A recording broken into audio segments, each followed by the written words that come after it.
माता दी friends, Radhe Radhe. Veena Deepak Soni YouTube channel में आप सभी का स्वागत है। फ्रेंड्स, सर्वप्रथम तो आप सभी को चैत्र नवरात्रि की बहुत बहुत शुभकामनाएं। फ्रेंड्स, आप सबको पता है चैत्र नवरात्रि आने वाली है, तो आज की वीडियो में मैं आपको चैत्र नवरात्रि की बहुत ही सरल पूजा विधि बताऊंगी। साथ ही संपूर्ण पूजा विधि बताऊंगी किस प्रकार हमें चैत्र नवरात्रि में पूजा विधि करनी चाहिए और जिससे माँ भगवती, माँ दुर्गा का आशीर्वाद हम लोगों को प्राप्त हो सके। मैं आप लोगों को नवरात्रि की संपूर्ण पूजा विधि करके दिखाने वाली हूँ। पूर्ण पूजा विधि करके दिखाने वाली हूँ। नवरात्रि की पूरी पूजा में आपके सामने करके दिखाऊंगी। देखिए, पूजा की जो हर एक विधि होती है वह कम से कम समझने के लिए वीडियो को पूरा देख लीजिए, जिससे कि नवरात्रि के पहले दिन माता रानी की स्थापना और पूजा करने में आपको किसी भी प्रकार की कोई दिक्कत ना होए। तो देखिए, नवरात्रि जो है ना आती है, जो हमारे साल में 4 बार आते हैं, 2 बार गुप्त नवरात्रि और 2 बार बड़े नवरात्रि, जिसमें से चैत्र माह में पड़ने वाले नवरात्रि को चैत्र नवरात्रि कहा जाता है और आश्विन माह में पड़ने वाले नवरात्रों को शारदीय नवरात्रि के नाम से जाना जाता है। तो अब मैं आप लोगों को नवरात्रि के प्रथम दिन की पूजा विधि बताती हूँ। नवरात्रि के प्रथम दिन स्नान आदि करने के बाद आप एक चौकी लगा ले। आप साफ सुथरी, आपको जो भी जगह जहाँ भी मिल जाए वहीं पर माता रानी की चौकी लगा लेंगे। उसके बाद में वहाँ पर अच्छा सा डेकोरेशन भी आप कर सकते हो। उसके बाद में उस चौकी को शुद्ध गंगा जल से स्नान पहुँच लेंगे। उसके बाद में चौकी के ऊपर हम लाल वस्त्र बिछा लेंगे, क्योंकि माता रानी को लाल रंग अत्यधिक प्रिय है। उसके बाद में चावलों का आसन देते हुए माँ भगवती की प्रतिमा को विराजमान करेंगे। अगर माँ भगवती का आपके पास स्वरूप है तो नवरात्रि के प्रथम दिन उन्हें पंचामृत स्नान अवश्य करा ले। उसके बाद में गणेश जी भगवान को भी चावलों का आसन लगाते हुए हम गणेश जी भगवान को विराजमान करेंगे। तो सर्वप्रथम हम जो लगाएंगे, तो जुआरे लगाने होते हैं, उसके लिए आप मिट्टी का बर्तन ले सकते हो या इस प्रकार कोई भी बर्तन ले सकते हो। उसको शुद्ध गंगा जल से धोने के बाद में हम साफ़ सुथरी मिट्टी डालेंगे।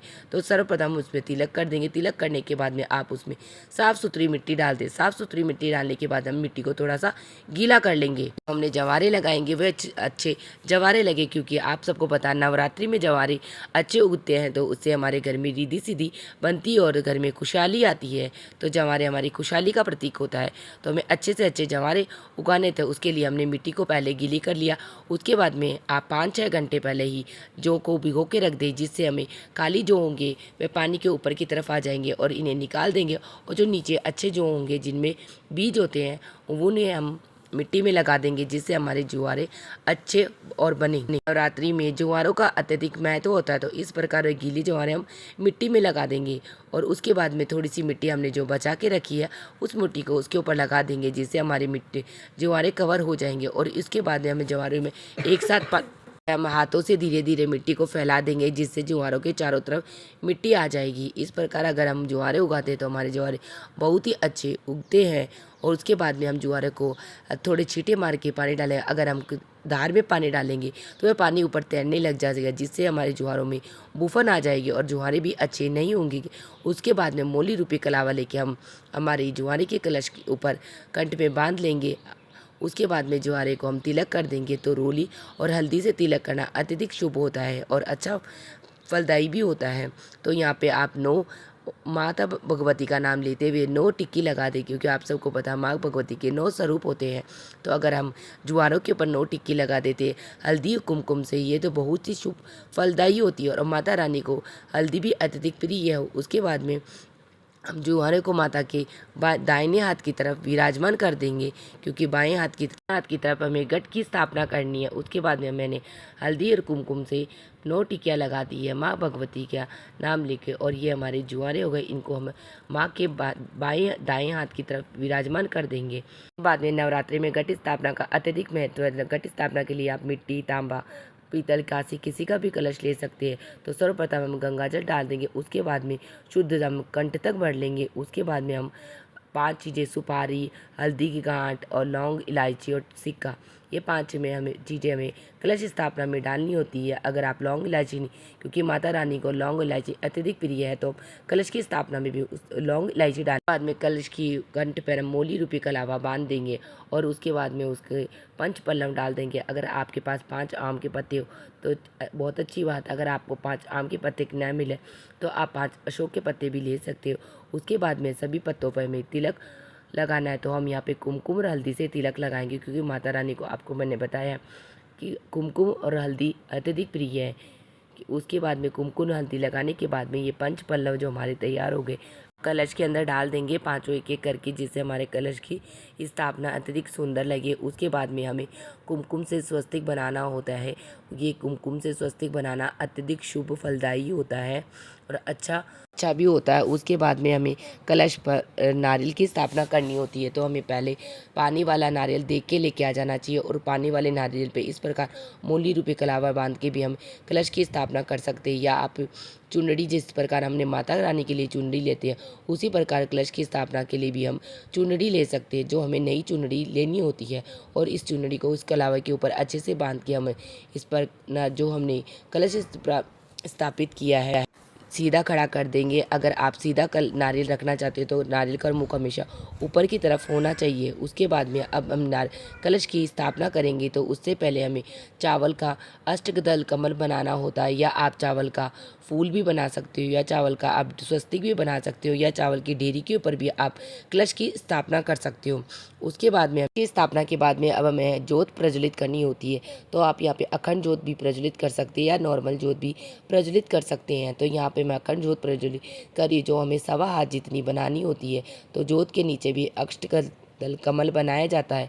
तो यहाँ पे मैंने चावलों का अष्टदल कमल बना के तो कलश को स्थापित कर दिया, इसलिए मैं यहाँ पे कुमकुम से अष्टदल कमल बना रही हूँ, क्योंकि माता रानी को अष्टदल कमल अत्यधिक प्रिय है। उसके बाद में चावलों का आसन देते हुए हम दीपक को विराजमान करेंगे और उसके बाद में हम दीपक को प्रज्वलित करेंगे। तो अगर आपने अखंड जोत प्रज्वलित कर रहे हो तो आप 1.25 हाथ लंबी जितनी अखंड जोत लेना और इस प्रकार मैं दीपक को खोल के और उसमें धीरे धीरे करके हमारी जो अखंड जोत मैंने हाथ से बनाई है, ये मार्केट में भी आती है और आप घर पे भी बना सकते हो, लेकिन घर पे बनाई हुई अच्छी बन रहती है। तो आप ना तो ज़्यादा मोटी बनाए और ना ज़्यादा पतली बनाओ, और इस प्रकार हमें अखंड जोत की बाती को हमारे दीपक में फिट कर लेंगे। तो आप अगर अखंड जोत की बाती नहीं बनानी आती तो मैंने उसका वीडियो भी मेरे चैनल पे बनाया हुआ है, तो आप वहाँ से भी देख सकते हो अखंड जोत की बाती हमें किस प्रकार बनानी। तो इस प्रकार हम अखंड जोत की बाती बना लेंगे और उसे धीरे धीरे घुमाकर बाती को दीपक में स्थापित कर देंगे, जिससे हमारी अखंड जोत 9 दिन तक प्रज्वलित रहे और हमारी बीच में नवरात्रि के बीच में हमारी जोत खंडित ना हो। तो इस प्रकार हमने नवरात्रि के दीपक के अंदर जोत फिट कर दी। उसके बाद में हमें दीपक में घी डालना होता है। मैं यहाँ पे गाय का शुद्ध देसी घी डाल रही हूँ। अगर आप लोग गाय का शुद्ध देसी घी का दीपक नहीं प्रज्वलित कर सकते तो आप तिल्ली के तेल का भी दीपक प्रज्वलित कर सकते हो। आपको एक बात का ध्यान अवश्य रखना है, अगर आप नवरात्रि के प्रथम दिन दीपक घी का प्रज्वलित कर रहे हो तो आपको 9 दिन तक घी का दीपक प्रज्वलित करना। अगर आप तिल्ली के तेल का दीपक प्रज्वलित कर रहे हो तो आपको नवरात्रि के 9 दिन तक तिल्ली का तेल का ही दीपक प्रज्वलित करना है। तो यहाँ पे हम सर्वप्रथम हमारी अखंड जोत को प्रज्वलित कर लेंगे और अखंड जोत को प्रज्वलित करने के बाद में माता रानी को हाथ जोड़ के प्रार्थना करेंगे कि माता रानी आप हमारी अखंड जोत की रक्षा करना, क्योंकि अखंड जोत माता रानी का ही स्वरूप होती है। तो इस प्रकार हाथ जोड़ के हम सर्वप्रथम माता रानी से प्रार्थना करें कि आप हमारी अखंड जोत की रक्षा करें। उसके बाद में हम सर्वप्रथम लोटा जल लेंगे, जिसमें हम शुद्ध गंगा जल मिला लेंगे। उसके बाद में सभी को भाव रूपी स्नान करवाएंगे, क्योंकि अगर आपकी प्रतिमा में विराजमान भगवान अगर आपके माता रानी का स्वरूप लिया तो माता रानी को आप सर्वप्रथम ही पंचामृत स्नान करा दे। उसके बाद में मैंने सभी को भाव रूपी स्नान करा दिया। उसके बाद में मूली रूपी कलावा वस्त्र सर्वप्रथम गणेश जी भगवान को अर्पित करेंगे। उसके बाद में माता रानी को मूली रूपी कलावा अर्पित करेंगे और साथ ही माता रानी को चुनरी भी अर्पित करेंगे। तो आप नवरात्रि के अंदर नई चुनरी माता रानी के लिए अवश्य लेकर आए। माता रानी को पुरानी चुनरी नहीं उड़ाई जाती है। तो आप नवरात्रि में इन छोटी छोटी बातों का ध्यान रखते हुए माँ भगवती का नाम का उच्चारण करते हुए आप पूजा करें और आपकी मनोकामना अवश्य पूर्ण होगी। तो इस प्रकार हम सभी को मूली रूपी कलावा दे देंगे।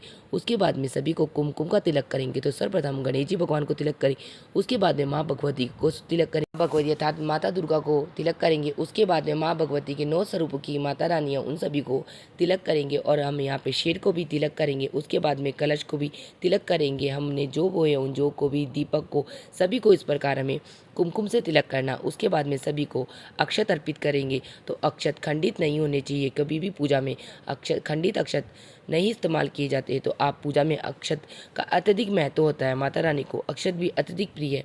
तो आप साबुत अक्षत अर्पित करें। उसके बाद में हम पुष्प अर्पित करेंगे। अगर आपके पास लाल पुष्प मिल जाए तो बहुत अच्छी बात है, क्योंकि आप सबको पता है गणेश जी भगवान और माँ दुर्गा को दोनों को ही लाल पुष्प अत्यधिक प्रिय है। उसके बाद में सभी को हम अखंड कलश को सभी को पुष्प अर्पित करेंगे, दीपक को। इस प्रकार हम सभी को पुष्प अर्पित कर देंगे। पुष्प अर्पित करने के बाद में हम सभी को भोग अर्पित करेंगे। तो आप सभी को पता है माता रानी को पान का भोग अत्यधिक प्रिय है। तो अगर आपको मीठा पान मिल जाए तो बहुत अच्छी बात है। मीठा पान ना नहीं मिले तो आप पान के पत्ते पर एक पताशा, 2 लौंग, सुपारी और इलायची रख के माँ को अवश्य भोग लगाए, क्योंकि माता रानी को पान का भोग अत्यधिक प्रिय है। उसके बाद में माता रानी को हम पताशे का भोग अर्पित करेंगे, क्योंकि माँ भगवती को नवरात्रि के अंदर पताशों का भोग भी अत्यधिक प्रिय है। उसके बाद में माँ को तिल का भोग लगाएंगे। तो इन समय के अंदर आप लौंग अवश्य डाल देना, क्योंकि माता रानी के भोग में लौंग डाली जाती है। माँ को लौंग अत्यधिक, वो भी फूल वाली लौंग माता रानी को चढ़ाना, क्योंकि माँ को लौंग अत्यधिक प्रिय है। उसके बाद में हमें माता रानी को श्रृंगार की सामग्री अर्पित करनी है। तो आप 5, 7, 9 कितनी भी सामग्रियाँ माता रानी को नवरात्रि के 9 दिन में से एक दिन अर्पित करनी है। उसके बाद में माता रानी को दक्षिणा समर्पित करनी है। तो आप दक्षिणा अपनी इच्छा अनुसार कुछ भी समर्पित कर लेते हैं। उसके बाद में हमें माता रानी का हवन करना होता है। तो माता रानी के अगर आपको गोबर के उपले मिल जाए तो बहुत अच्छी बात है, उनका हवन अत्यधिक अच्छा होता है। अगर आपको गोबर के उपले का न मिले तो आप कपूर को प्रज्वलित करके भी